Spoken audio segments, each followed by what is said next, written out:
হাদিসটা পড়ে চোখে পানি চলে আসছে। চোখের পানি ধরে রাখতে পারলাম না, তাই ভাবলাম আপনাদের কাছে হাদিসটা শেয়ার করি। একবার হজরত আবু বকর রাদিয়াল্লাহু তাআলা আনহু নামাজের মধ্যে দাঁড়িয়ে কান্না করছিলেন। নামাজ শেষে একজন সাহাবী তাকে জিজ্ঞাসা করলেন, হে আবু বকর, আপনি নামাজে দাঁড়িয়ে কান্না করছিলেন কেন? আবু বকর রাদিয়াল্লাহু তাআলা আনহুর চোখ বেয়ে তখনও পানি বের হচ্ছিল। এই কথা শুনে তার অন্তরে আরো বেশি কান্নার ঢেউ উঠতে লাগলো। তিনি চোখের পানি ছেড়ে দিয়ে বললেন, হে ভাই, আমি কোরআনের এক আয়াত পড়ে কান্না করছি। তখন সেই সাহাবী জানতে চাইলেন, কোন সেই আয়াত যা আপনাকে কান্না করালো? তখন আবু বকর রাদিয়াল্লাহু তাআলা আনহু বললেন, সেই আয়াতটি হলো, হে বান্দা, আমি তোমার জানমাল কিনে নিলাম, বিনিময়ে আমি তোমাকে জান্নাত দিয়ে দিব। সূরা আত-তাওবা আয়াত নং 111। সাহাবী ভেবেছিলেন জাহান্নামের শাস্তির কোনো আয়াত হবে, এজন্য আবু বকর রাদিয়াল্লাহু তাআলা আনহু কান্না করছিলেন। কিন্তু এই আয়াত শুনে সাহাবী একটু অবাক হলেন।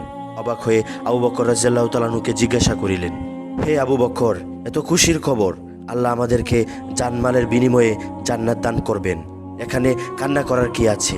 তখন হযরত আবু বকর রাদিয়াল্লাহু তাআলা আনহু বললেন সেই সাহাবীকে, হে প্রিয় ভাই আমার, আজকের আগে হলে আমিও এই আয়াতটি পড়ে খুশি হতাম, কিন্তু আজ এমন একটি ঘটনা ঘটেছে যার ফলে আমি কান্না করতে বাধ্য হয়েছি। তখন সেই সাহাবী জানতে চেয়ে বললেন, হে আবু বকর, আমাকেও বলুন কি এমন ঘটনা, আমি শুনতে চাচ্ছি। তখন আবু বকর রাদিয়াল্লাহু তাআলা আনহু বলতে শুরু করলেন আর বললেন, হে ভাই, আমার একটি কাপড়ের দোকান রয়েছে। প্রতিদিনের মতো আজও আমি আমার দোকানে গেলাম, কিন্তু সকালবেলা এক মহিলা আমার দোকানে আসলেন। তিনি বেশ কিছুদিন আগে আমার কাছ থেকে কাপড় নিয়েছিলেন।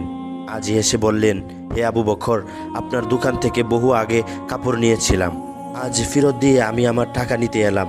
আমি বললাম, আপনি তো অনেক আগে কাপড় নিয়েছিলেন, এতদিন পরে আবার ফেরত কেন? মহিলাটি বললেন, আবু বকর, আপনার কাপড়টা আমার পছন্দ হয়নি, যার ফলে আমি আবার আপনার কাছে নিয়ে এসেছি। আপনি আমার টাকা দিন এবং আপনার কাপড় ফেরত নিন।